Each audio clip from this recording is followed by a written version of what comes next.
જુઓ મિત્રો, સફેદ કોળું કે જેને એશગાર્ડ કહેવાય છે એનું આજે આપણે જ્યુસ કાઢીશું, જે ખૂબ જ ગુણકારી છે ડાયાબિટીસના પેશન્ટ માટે, બીપીના પેશન્ટ માટે, અથવા કોઈને પણ આંતરડાની કંઈ પણ પ્રોબ્લેમ હોય, બોડી ડિટોક્સ માટે ખૂબ જ સારું છે અને ઉનાળામાં તો પેટમાં ખૂબ જ ઠંડક આપે છે.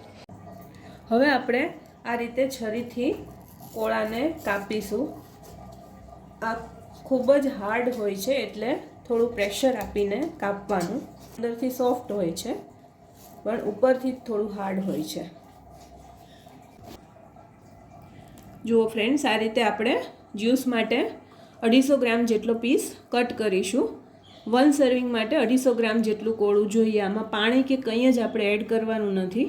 અંદરથી આવા બીજ હોય છે, જે બીજ પણ ખૂબ જ ગુણકારી છે.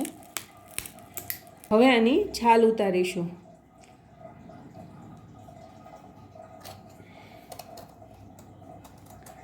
આ રીતે છાલ ઉતારીશું. આ રીતે આપણે બધી છાલ ઉતારી લીધી છે. હવે આપણે એક મિક્સર બાઉલમાં આના નાના નાના ટુકડા કરીને એડ કરીશું. બીજનો ભાગ આ રીતે કાઢી દઈશું અને આ રીતે મિક્સરમાં પીસીસ કરીશું.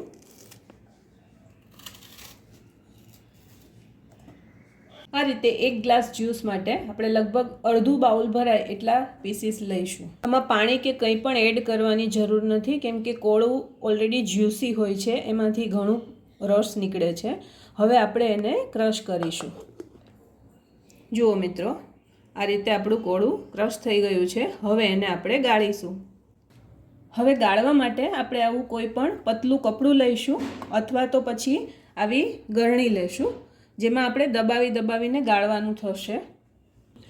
આ રીતે બધો જ પલ્પ છે એ આપણે આ રીતે કપડામાં લઈશું. હવે આ રીતે કપડું આમ દબાવી અને એમાંથી આપણે રસ કાઢીશું.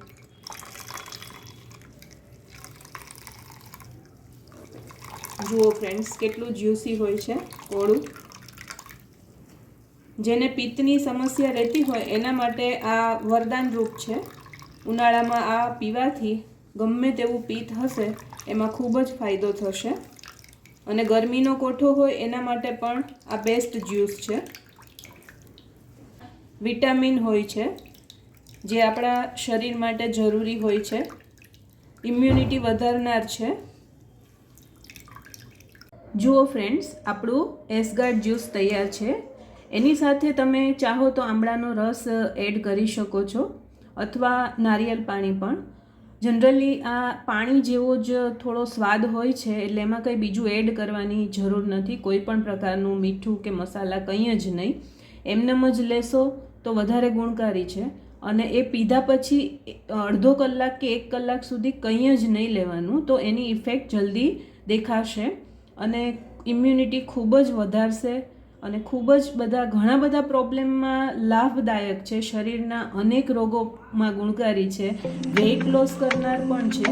તો આ પીણાનો જરૂરથી લાભ લેજો અને જરૂર ઉનાળામાં પીજો. એક છે મિત્રો કે જેને ઠંડીનો કોઠો હોય એણે ઓછું સેવન કરવાનું, કેમ કે આનો ગુણધર્મ ઠંડકનો છે.